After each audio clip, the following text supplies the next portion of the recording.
Capítulo 5. A cruz e o processo usado por Deus para nos moldar à imagem do seu Filho. Como isso funciona na prática? Deus faz isso quebrantando nosso homem natural, nossa alma, nosso ego. O termo quebrantamento vem de quebrar. Mas o que Deus deseja quebrar e por quê? A Bíblia diz: temos, porém, este tesouro em vasos de barro. 2 Coríntios 4, 7a. O vaso que contém o tesouro para ser útil tem de ser um vaso quebrado. Vaso inteiro não interessa para Deus. Vaso inteiro só serve para ser visto. Mas para Deus não tem utilidade. Na Bíblia, há 2 tipos de árvores muito mencionadas: o cedro do Líbano e a videira. A videira é o tipo de árvore segundo Deus, porque seu fruto é acessível às mãos. Qualquer um pode ser abençoado pelas uvas facilmente alcançadas pelas mãos. A videira, acessível a todos, cresce para os lados. Por outro lado, a Bíblia diz que Deus é contra o cedro do Líbano. Por quê? O cedro cresce, se torna alto com seu tronco engrossando e lá em cima uma pequena copa com suas folhas. Não produz nenhum fruto e sua sombra não serve para nada. Sabe por que o cedro presta? Para ser visto de longe. Há pessoas assim também. Não têm frutos, não servem aos irmãos, mas adoram ser vistos, admirados e tornam-se o centro das atenções. Sabe qual é o conceito de Deus para o cedro?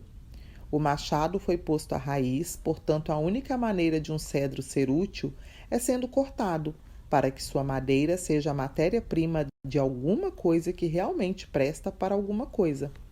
Essas são 2 figuras usadas por Deus. Você só pode ser videira ou um cedro na vida da igreja.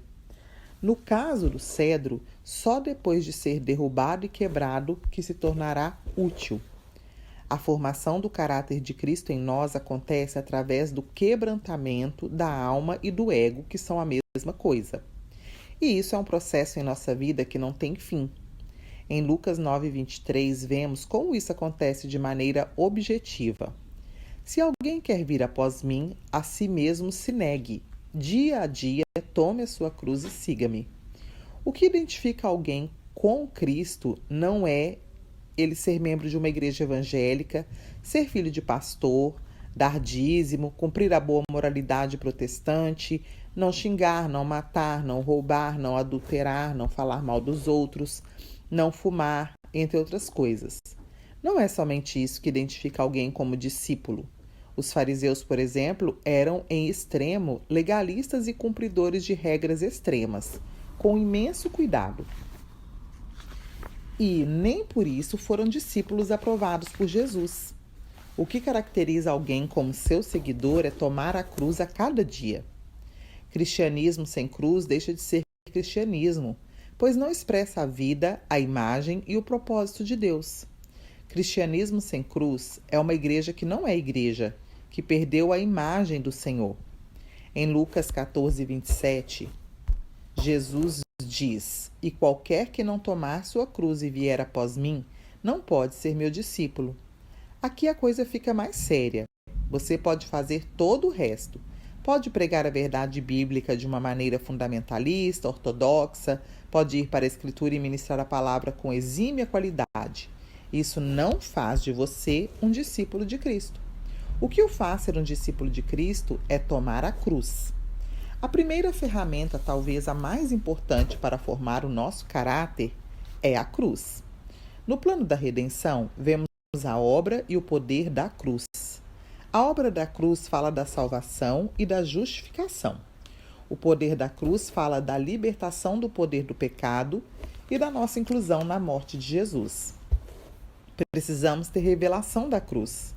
Muita gente deixa de ser problemática depois que vê, isto é, tem revelação completa da cruz. A cruz é a resposta de Deus para as suas necessidades e é o remédio para todos os seus dilemas. Como Deus pode agir em nosso ego? através da renúncia, da decisão de não agradarmos a nós mesmos, mas de nos alinharmos com Sua vontade, quando esta é contrária à nossa. Isso está relacionado à humilhação, ao desconforto e é voluntário. Vou transformar a dor em prazer, porque quero agradar a Deus. Vou para a morte para gerar vida. Aquele que decidir ir deve ir sem trauma, sem confusão, sem drama. Deve morrer como ovelha e não como porco. Já viu o porco morrendo? É igual a alguns crentes. Ai, ai, ai, essa cruz está pesada demais. Ai, meu Deus, está doendo muito. Ai, ai, ai. Ó, por favor, acabe logo com seu drama e morra quieto. Cale a boca, morra em paz, morra logo.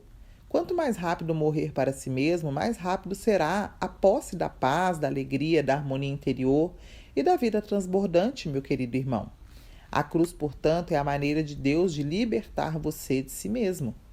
Sabe qual a origem de toda dor e sofrimento, de toda briga e confusão, toda cobiça e inveja, toda tristeza e decepção? Uma vida fora da cruz, exigindo o tempo todo que as coisas fossem diferentes, ao invés de se alegrar com a porção de Deus e confiar em seu grande amor. A cruz, portanto, é libertadora. O propósito de Deus é que voluntariamente nós abracemos a cruz e tenhamos o caráter de Cristo moldado em nós através dela. Assim, Deus nos dá a oportunidade voluntária de tomarmos a cruz. Quando fazemos isso, estamos voluntariamente nos moldando conforme a imagem de Cristo. Ir para a cruz significa negar a vontade natural em favor da vontade de Deus.